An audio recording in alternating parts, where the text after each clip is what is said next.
Hey, this is Marcus Washington with MTC Media with latest episode of Three to Make Two podcast, all things NBA. So we're going to start off with James Harden trade. James Harden has been traded to the LA Clippers. Yes, the LA Clippers did not get rid of Terrence Mann, so they get to hold on to that. And the deal was structured around what you would think it would be structured around. Uh, you know, a conglomerate of low spades, as we like to put it, came over from the Clippers with a couple of firsts. And Harden goes over to to the LA Clippers. So when you look at this trade, you ask, what has this all been about? It's been about Harden feeling like he was lied to, Harden and his representative being smart enough to figure out how to be a pain in the rear end while getting um, a year of service in so he can be a free agent next year. And that was the whole thing of withholding services. And he was able to do that in a smart way. Now, the Sixers did get in a dig, as you know, when Harden tried to board a plane on opening. When they went to travel on opening night, they didn't allow him to be on there. Told him he had to make certain benchmarks before he could work his way back in. But it was apparent at that moment that Morey wasn't going to win this. No matter what he said, he wasn't going to win it, and he didn't get his way. And that's good because Daryl Morey needs to take some L's.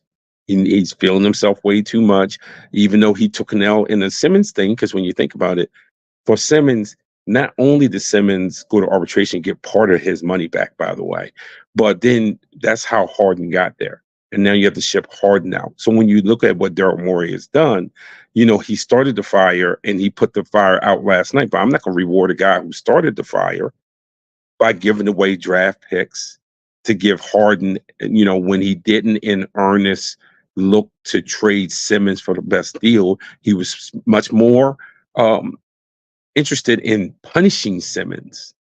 And then the Sixers still didn't get anything that was usable going forward because they gave up picks. They gave Harden. And now with Harden, they gave up Harden to get picks back because they had given picks to get him. It has been a cluster, you know what. And caught up in all this is Joel Embiid.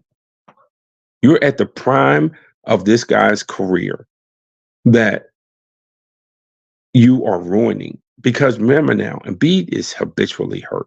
And he always has been habitually hurt. This is not new. He was habitually hurt when he got to Kansas and then when he got to the Sixers. And then you had to do the trust the process stuff. And now you went more, you went with the Colangelo debacle when he took over. And now you with Morey, who concentrates more on, having an axe to grind and building an organization. Because look, do I think the Sixers are going to keep what they got? Heck no. Those are pieces to trade. The Sixers and Daryl Morey's job is to put them in position that when we talk about the Eastern Conference, we're not talking about two teams and everyone else. Because right now, that's what it is. It's Milwaukee, Boston, everybody else. You have the MVP. You have prime Embiid. That's got to be a three-team thing. So you have to make another trade somewhere. And don't give me the Zach LaVine thing.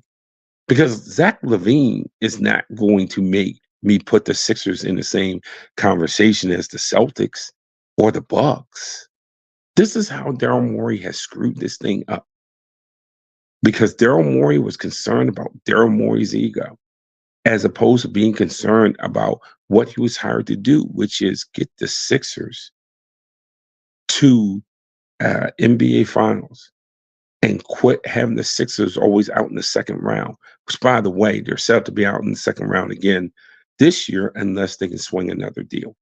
So, instead of worrying about making Harden a villain in all this, because here's my thing. I don't think there is any heroes or villains with the Harden and Morey thing. It's a couple of dudes who are the same person. It's just that they have different titles. But they're the same person doing the same thing. One is not a victim and one is not a villain. Maybe you want to say both are villains, but that's about the size of it. So good luck to Harden out there with the Clippers. The Clippers thing is always going to be health. So if the Clippers can stay healthy and Harden and Westbrook can play together, which I don't know at this stage of both of their careers if they can. I don't even know at this stage of both of their careers if they want to. Think about Westbrook. Westbrook got to the Clippers. He has rebuilt his reputation. Everything is going great. They play Russ's way. Russ is a big part of things. Russ can be Russ. And you got to be sure that if Russ can be Russ, even once James get out there.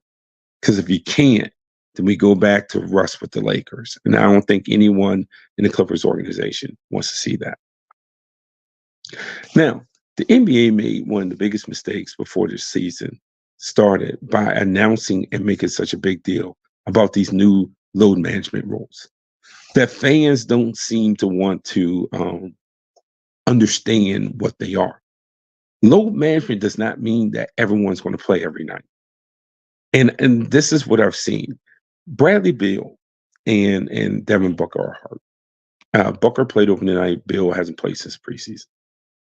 And you go on social media and it was like, oh, don't they have load management? Hey, you can't make load management. They're hurt. Load management doesn't mean that when you're hurt, you got to play. They're hurt. And if I'm Phoenix's organization, I'm going to be real with you. I'm not burning out Beal and Devin Booker in the first week or the first month. Now I have to find a way to get someone healthy enough that I don't burn out Kevin Durant, because Kevin Durant's doing a lot of heavy lifting in the first week of the season. But dadgummit, these people misunderstood what that rule says and how it can be applied. Because if you start trying to apply that, the guys who are legitimately hurt, that thing's going to go to arbitration and the league's not going to win. They're not going to win. So you can't force people to play when they're hurt. And in Phoenix's case, you got guys hurt. It's not only in Phoenix's case, it's around the league. You know, that's the whole part of it.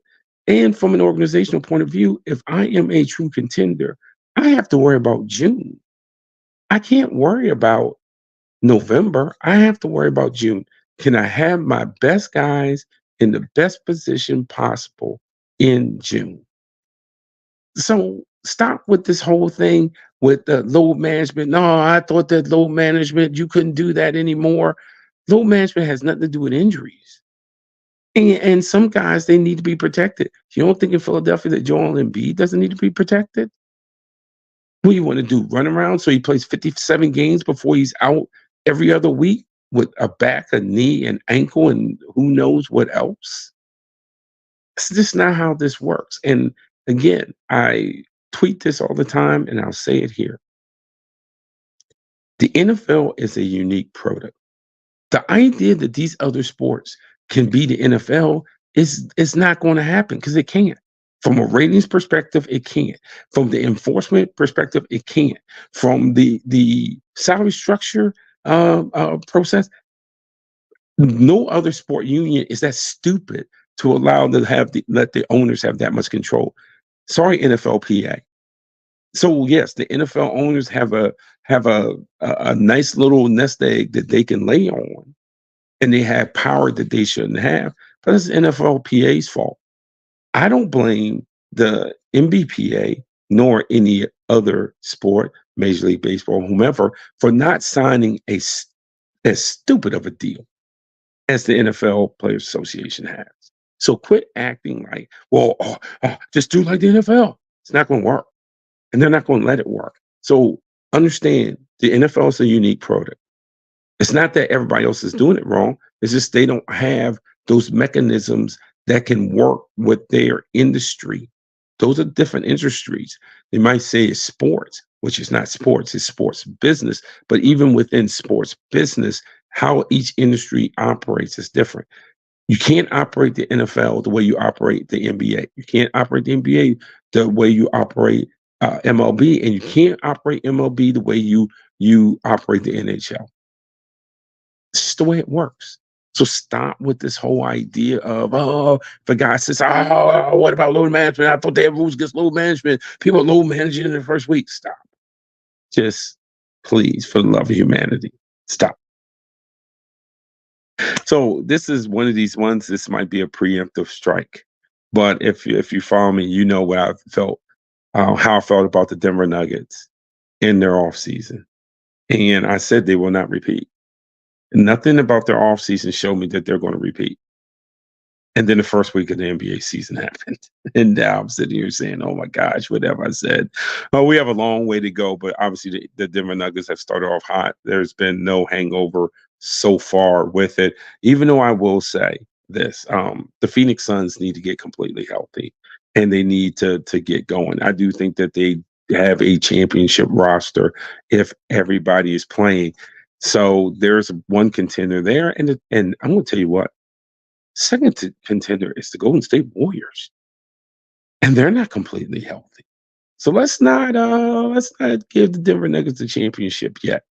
But dadgummit, they look like they are poised to repeat, man. They look like some of those Laker teams of the 80s, and they look like some of those Celtics teams of the 80s. They are looking good, and they are humming right now. But mind you, it is a long season. And we haven't gotten to some of the benchmarks. December 15th, teams can trade players that had just signed a contract, can't do that until the 15th. And then, of course, near the trade deadline. So that what the way the NBA looks, particularly the West, the way it looks now might not be the way it ends up looking altogether. So keep that in mind. But in the meantime, the Nuggets is trying to make a brother look bad.